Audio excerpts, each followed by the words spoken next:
आहार उठने के बाद दो कर्म होते हैं, एक प्रत्याख्यान और निष्ठापन। यानी चारों प्रकार के आज हमने आहार किया है, अगले दिन तक जो है कोई आहार ग्रहण नहीं करेंगे, ऐसी प्रतिज्ञा विधि होती है उसको। और उसके बाद निष्ठापन, जो कल अभी आहार के पहले साधु की आचार की भक्ति करके निष्ठापन, प्रत्याख्यान निष्ठापन होता है। आहार सारे साधु आ गए थे, एक साधु नहीं आए थे सूत्रधर करके। होता यूं, वहां के जो राजा था वह राजा धार्मिक था, परंतु जो चार मंत्री थे वो चार मंत्री अधर्मी थे। वो धर्म से विद्रोह करने वाले थे, धार्मिकता से द्वेष दुश्मनी करने वाले थे। रग रग में, रोम रोम में धर्म के प्रति उसको द्वेष और दुश्मनी थी। आज भी ऐसे लोग हैं भारत देश के अंदर, धर्म के नाम पर ही जो है वे धर्मात्माओं के प्रति, साधुओं के प्रति बिना देखे कुछ भी बोल देते हैं। आज हमारे देश में कम्युनिस्ट एक पैदा हुए, कम्युनिस्ट वर्ग के जो लोग हैं वो कम्युनिस्ट और नास्तिक लोग, जिसके हमारे नास्तिक और आस्तिक की परिभाषा करते कम्युनिस्ट लोग हैं। ये इतने कट्टर, इतने ये है कि वह धर्म, मंदिर और साधु को देखते उनके रग रग में जलन होने लग जाता है। वह देश इतने द्वेष करते हैं, उनकी अच्छी क्रिया को भी वह जो है गलत दृष्टि से देखते हैं, गलत भावना से देखते हैं। भगवा और केसरिया देखते ही उनके जीवन में एक ईर्ष्या, एक देश दुश्मनी निर्माण हो जाती, कम्युनिस्ट पार्टी। और वर्तमान के युग कैसा है कि नेगेटिव वाले की ज्यादा सुनाई जाती है, पॉजिटिव वाले कम सुनते हैं, अच्छे लोगों की जमाना बहुत कम है। एग्जाम्पल, अगर आप अब ये आराम से आप बैठे, कोई दिक्कत नहीं है, किसी को बहुत अच्छा काम किया हो, शाबाशी दो तो याद नहीं रखेगा और कहीं नहीं बोलेगा भी नहीं वो, परंतु उसको चार पांच गाली देके भेज दो, वो गली गली में बोलता फिरेगा कि मुझे इन्होंने गाली दे दिया, मुझे इन्होंने गाली दे दिया। अच्छा ही किया तो कहीं बोलेगा नहीं, बुरा सब जगह ढूंढरा पिटेगा। ये मानव की संस्कृति हो गई है। तो वो चार जो राजा थे वे नास्तिक थे, कम्युनिस्ट थे, वो धर्म के प्रति द्रोह करने वाले थे। अब वे आचार्य भगवंतों से लड़ने के लिए आए और अचानक ये महाराज बीच में अकेले मिल गए। महाराज अकेले मिलने के बाद उनसे शास्त्रार्थ आरंभ हुआ, चर्चा शुरू हुआ, और साधु के सामने, विद्वान के सामने उनका कुछ चला नहीं और वह हार गए पूरी तरह। चार लोगों के सामने चारों मंत्री परास्त हो गए। यह जो है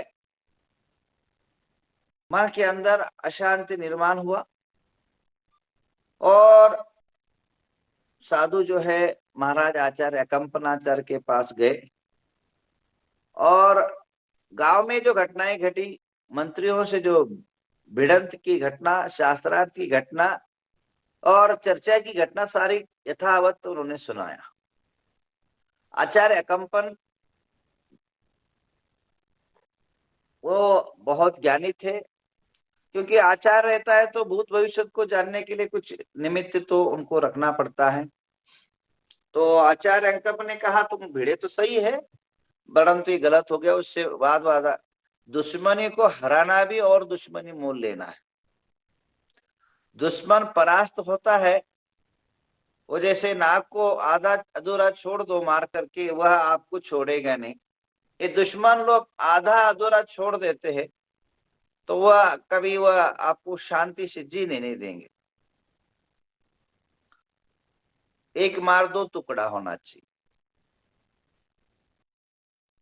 तुम शास्त्रार्थ करने गए थे पर वो अधूरा हो गया, अपूर्ण नहीं हुआ, इसका खमीजा हमको भुगतना पड़ेगा।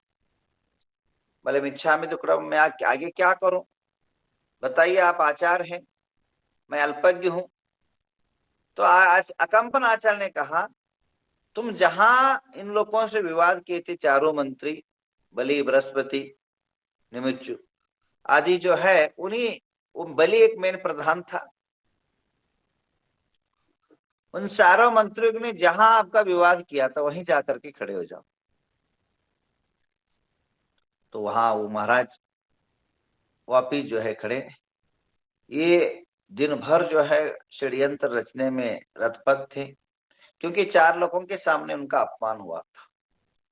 दिन भर जो है क्या करना, कैसे करना, वो साधु ने मुझे अपमान किया तो उसको खत्म करना, मार देना, ये भावनाएं उसके अंदर कूट कूट के भर रही थी।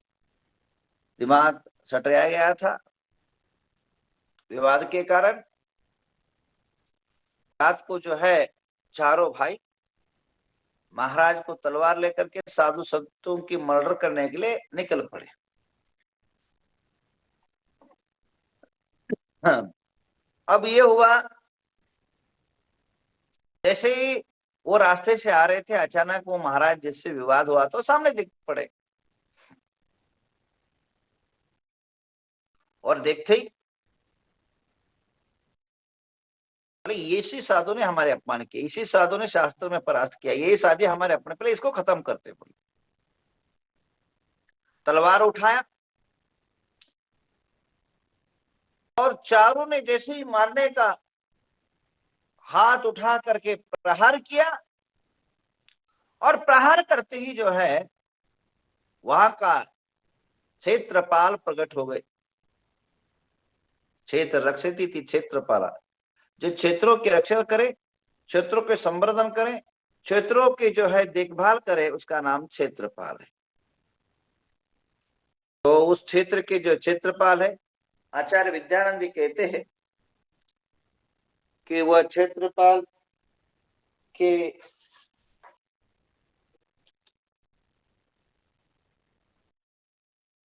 माध्यम से उनका जो है सारे कार्य सिद्ध, वो कुंठस्थ हो गए, हाथ जो है उनका किलित हो गया, उनका हाथ पूरा लॉक हो गया, बेचारे घबराने लगे।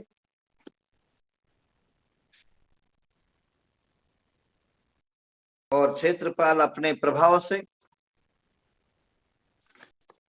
क्षेत्रपाल के ऊपर आचार्य विद्यानंद ने एक पुस्तक लिखा, मुनियों के भक्त क्षेत्रपाल। उसमें एक श्लोक लेते हैं, वो सुंदर आया मेरे को।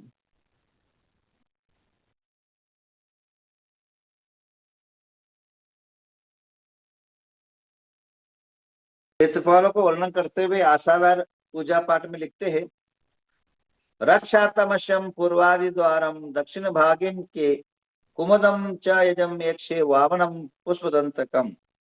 यानी पूर्व, दक्षिण, पश्चिम, उत्तर दिशा में क्रम से कुमुद, अंजन, वामन, पुष्पदंत क्षेत्रपाल विराजमान होते हैं। क्षेत्रपाल जो है समोशन के अंदर रहते हैं, इसलिए उल्लेख है।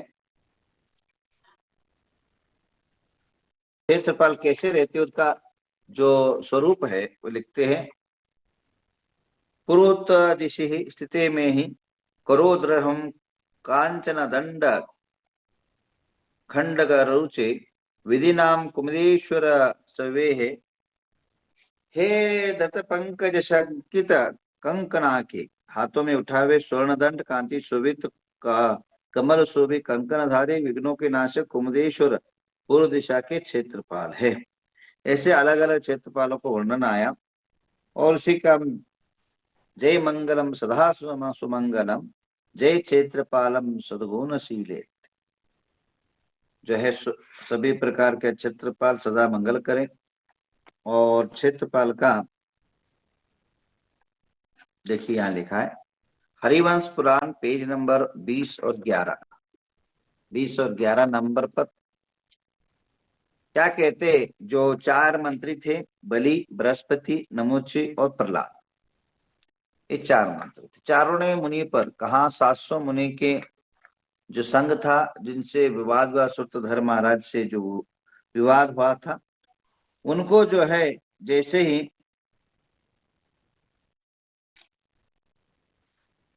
कायोस्वर मुद्रा में स्थित थे, उस समय उन्होंने क्षेत्रपाल में क्रीड़ कर दिया, तलवार को ज्यों का त्यों खड़ा कर दिया। उसको श्लोक भी बोलते हैं।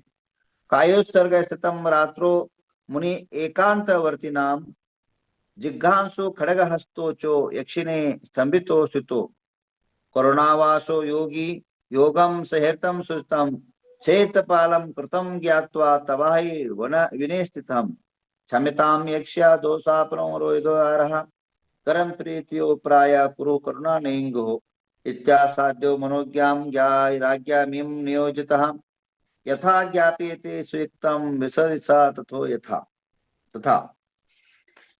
रात्रि के समय सात्विक मुनिराज कई एकांत की कायसों हो और हाथ में तलवार मारना चाहते थे। उस यक्ष क्षेत्रपाल ने वह ज्यों का त्यों खड़ा कर दिया। क्षेत्रपाल के द्वारा जान लिया विनय पर क्षेत्र ने कहा यक्ष अनित्य उत्पन्न क्षमता क्षमा करे।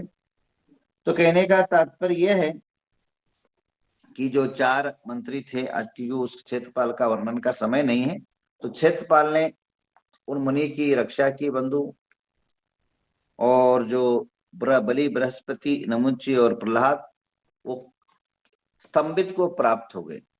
जैसा का तैसा, उनको हाथ भी आगे भी नहीं जा रहा, पूरा भी नहीं जा रहा। सुबह सुबह लोग दर्शन करने के लिए आए।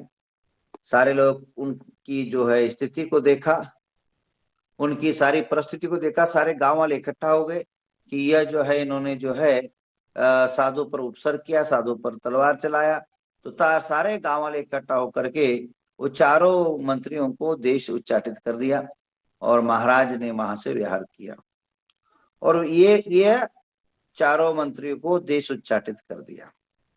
अब वो दोनों आगे जाते गए, महाराज आगे चले गए और ये पूरे भटकते भटकते अचानक जो है हस्तिनापुर में यह अपनी बुद्धि बल से और वहां मंत्री हो गए पुनः हस्तिनापुर में। अब हस्तिनापुर में पद्मराज महाराज जो है दीक्षित हो गए और वहां उनके भाई जो विष्णु कुमार थे वे भी विजयार पर्वत के अंदर ध्यान कर रहे थे। और अचानक हस्तिनापुर नगर के अंदर ये चारों मंत्री बने, वहां अपने बल और शक्ति के माध्यम से राजा को प्रसन्न किया और उन्हें वर मांगने को कहा। उनके प्रसन्न होकर के राजा ने, मंत्री ने कहा समय आएगा तो मैं मांग लूंगा। उधार उसके पास रख दिया। अचानक एक दिन सारे संघ जो 700 मुनि थे ये भी हस्तिनापुर पहुंच गए। और हस्तिनापुर पहुंचते ही बड़ा जो है वातावरण फैला कि महाराज लोग आए, महाराज लोग आए। तो सारे गांव वाले उमड़ने लगे, राजा भी जाने लगा। ये मंत्री को बड़ा धक्का लगा, अगर हम नहीं जाएंगे तो एक अलग वातावरण बनेगा, जाएंगे तो पकड़े जाएंगे। बड़ा गुस्सा आया। अब क्या करे, वापिस षड्यंत्र रचना शुरू कर दिया। राजा के पास गए और राजा से कहा महाराज आपने कहा था कि वक्त आने पर वर मांग लेना। हम 7 दिन का आपका राज्य चाहते हैं, आप कुछ भी नहीं बोलेंगे क्योंकि आपने मेरे को वर दिया है। तो महाराज ने कहा ठीक है भाई साहब, 7 दिन चला लेना, जो आपकी आज्ञा, जो भी चाहिए कर लेना। उस 7 दिन के अंदर महाराज जो आए थे वो चारों तरफ जंगल में सैनिकों ने घेरा। महाराज लोग सभी 700 में एक साथ बैठे थे और चारों तरफ जो है लकड़ी,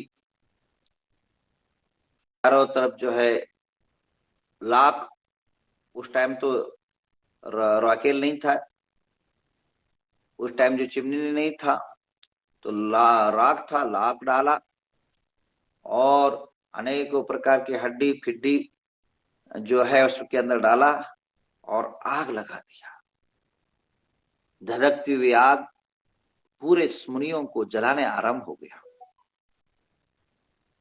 मुनियों का श्वासोच्छ्वास रुकने लगा, दम घुटने लगा। कई साधु अर्ध जले हो गए, कई साधु जो है मूर्छित हो गए, कई साधु मरने के आसन पर बैठे और तकलीफ से तड़पने लगे साधु। और 700 मुनि 700 एक साथ अगर जलने लग जाए, अब कल्पना करें परसों की बात है, कि 200 आदमी मुंबई के अंदर प्लेन के अंदर गिरे, क्या हालत हुआ होगा। और एक साथ गिराओ तो कि ऐसा कोई बचना कठिन है, तो भी 700 मुनियों पर आग लगा दिया ये धर्मद्रोहियों ने। अब इसका परिणाम ये निकला, विजहार पर्वत के अंदर, धरणीधर पर्वत के अंदर अनेक साधु त्यक तपस्या करने थे। धरणीधर पर्वत के अंदर आचार्य बैठे थे और वहां एक चुल्लक था विद्याधर। उन्हें क्या देखा, आज के दिन जो है श्रवण नक्षत्र आकाश में उदय होता है, तो वो कांपने लगा, हिलने लगा। तो दौड़ा दौड़ा आया, महाराज वो आचार्य जी, वो ऊपर से आकाश में श्रवण नक्षत्र कांपायमान हो रहा है। तो निमित्त ज्ञानी थे, निमित्त लगाया। अब कई लोग ज्योतिष का विरोध करते हैं, ज्योतिष कुछ होता नहीं, बड़े बड़े मंच पर बैठ करके बड़े बड़े डींग हाँकते हैं। अब बताइए, 700 मुनि का जो रक्षण हुआ वो नक्षत्र के कारण ही हुआ। हाँ, तुम इतने आगम को नहीं मानते तो तुम्हें साधु कैसे माने। अब कहने का तात्पर्य, साधु लोग अपनी जैसे चाहिए, अपने को जो चाहिए वैसे शास्त्र को मानना है, और जिसमें है उसको नहीं मानना। ये तुम्हारी आदतें बन गई है, ये तुम्हारी विचारधाराएं बन गई। हमें जो चाहिए, जो अच्छा लगा वो कर लेना, बाकी छोड़ देना। तो बताइए, श्रावण नक्षत्र कंपायमान को प्राप्त हुआ, और कंपायमान को प्राप्त होने के बाद हिलने लगा। तो आचार्य निमित्त ज्ञान लगाए, बोले साधु पर बड़ा संकट आया, उपसर्ग आया, तो करे कैसे, इसको निवारण कैसे हो। तो बोले विष्णु कुमार मुनि के पास जाओ, विजयपुर, वहां जाओ, विद्याधर थे चुल्लक, जा करके गुरु का आदेश सुनवा दो, वो सब कर लेंगे। विष्णु कुमार मुनि के पास वो चुल्लक जी पहुंचे। विष्णु कुमार मुनि को आकाशगामी विद्या आता था। अब विष्णु कुमार मुनि ने कहा, ये सारे जो है अधर्मी लोग हैं, इनके सामने अगर जैन मुनि का भेष धारण करके जाऊंगा तो मुझे पकड़ के आग में डाल देंगे लोग।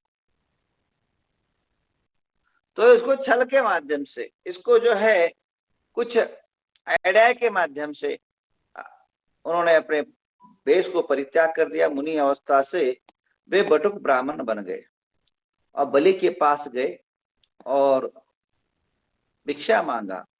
बोले अश्व में नर में यज्ञ हो रहा है, आप जो चाहो मिल जाएगा।